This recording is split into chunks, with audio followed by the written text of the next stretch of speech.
Hi, I'm Stuti, and this is Girl Up GMA, where we feature some amazing women that have outstanding achievements in their respective fields in our monthly Sheroes podcast. Today, we have with us Ms. Tannya Jajal, founder of She Made It and co-leader of Dubai Women in Tech Lean In Circle.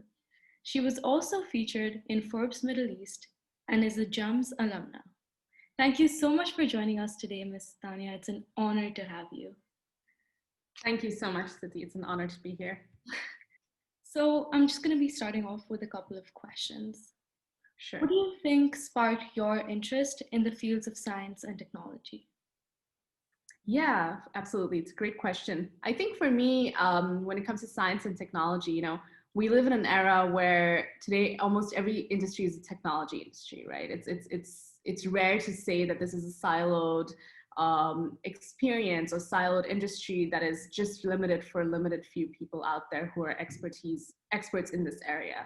So for me, science and technology shape everything, right? Science helps us understand reality, and technology helps us solve the grandest challenges and problems that the world has to offer. So when people ask me, like, what do you love about technology, I say, what do you not love about technology?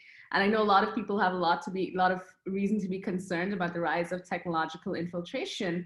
But I think when it comes to the definition of technology, let's think of it as the tools, and technology is what we build to solve problems, right? And it's what we use to solve problems. And technological progress, scientific progress has allowed us as humanity to progress at an enormous pace. And I think we live in one of the best times in the history of humanity, regardless of the current circumstances. And by that, I mean that we have fewer wars, we have more people rising out of poverty and living in the, sort of the middle, having the middle class status, so to say, or being able to have a piece of the pie. And I think that's all because of the revelations we've had in those two fields. So I always wanted to work in something impactful, and that's why I chose this area.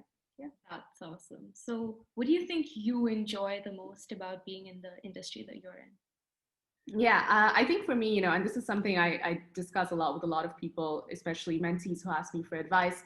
They say, what should we do in the future, right? What should we do to be future ready? And I say focus not on jobs or professions, but focus on skill sets, because we now live in truly evolving times, right? With the rise of exponential technologies, the nature of work itself is dramatically shifting. And what I love about this particular field is that the sort of jobs and skills that you need are constantly evolving, and they're also multidisciplinary. It's no longer enough to be a math genius or a physics genius or a computer scientist to be amazing in technology. You actually have to be a really well-rounded person to thrive in this industry, because it's so fast-paced. So I like that because it constantly keeps me challenged. And I think it allows for more and more people, like companies like Google, even VMware, which is where I work, they're really encouraging people to reach their max human potential. So instead of being limited to a particular job, you can actually explore more and be a lot more creative with your human potentialities, which I think is an incredible way to keep people motivated in the workforce. And that's why I love it. That's amazing. So, do you think women in science and women in tech are discriminated against often? Uh, yeah, it's I think it's a nuanced question. So as with any discrimination, from racism to sexism, there's obviously explicit discrimination and implicit discrimination, right? And I think that a lot of forward-thinking companies, especially a lot of American-based organizations, or a lot of organizations that are, pushing forward in the technology space and science space, they're really pushing for diversity and inclusion initiatives, which I think is really remarkable, and it's something for us to celebrate. And it's easy for us to, look at the downsides of things and say, yeah, you're doing this, but XYZ. There's obviously always going to be problems to solve and a lot of gaps to fill. But we have to first acknowledge that we're making progress, and next go into the nuances and say, okay, what are we lacking? And there is a lot lacking. So I think in terms of implicit discrimination, it absolutely exists. Explicit does exist in many ways, shapes, and forms as well, but I think those are easier to tackle because we know that it exists and we can call organizations or bodies or individuals out on them, and to a degree, create policies to hold them accountable.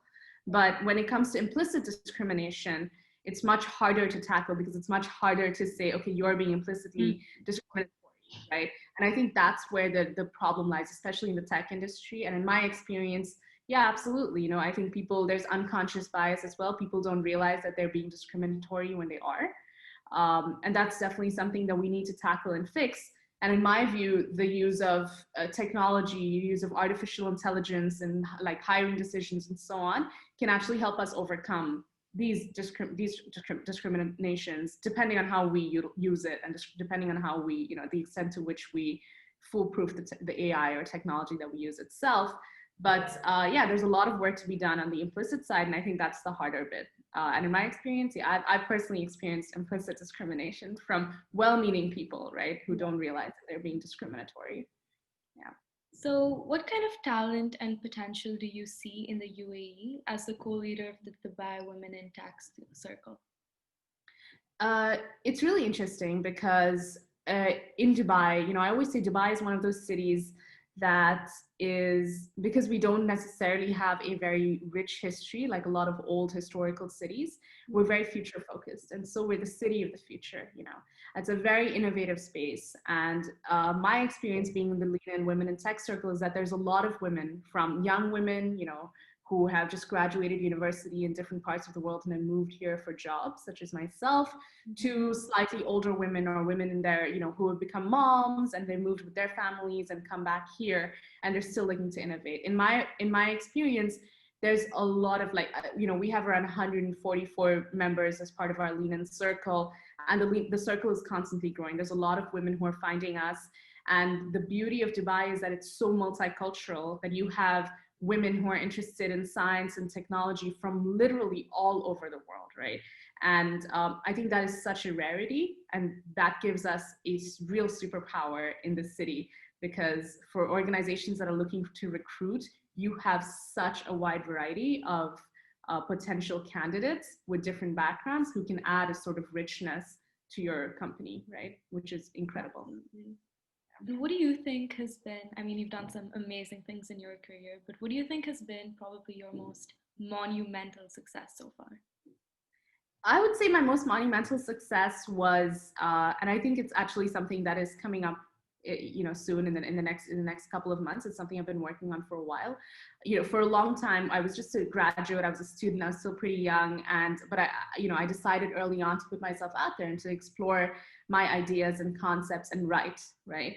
And for about 3 or 4 years, I explored the sort of practical existential impact of technology on society through my writing. And finally, I decided, a few months ago, that I'm going to compile a lot of the work that I've done and put it together in the form of a book that's soon to be published.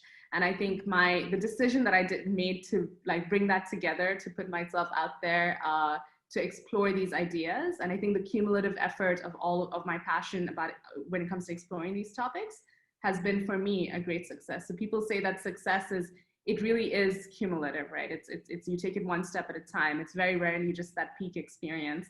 So for me, that's definitely been a huge sort of testimonial to myself for the sort of things that I care about. So yeah. That's absolutely incredible. I think I'm even more in awe of you now after this interview than I was before this. Oh, thank you. Thank you so much for joining me today. It was lovely conversing with you, and you'll always be my role model. And I want to thank you for motivating everyone and inspiring everyone that will be watching this video today. So thank you so much. It's my pleasure, Siti. Thanks a lot. Take care. Thank you.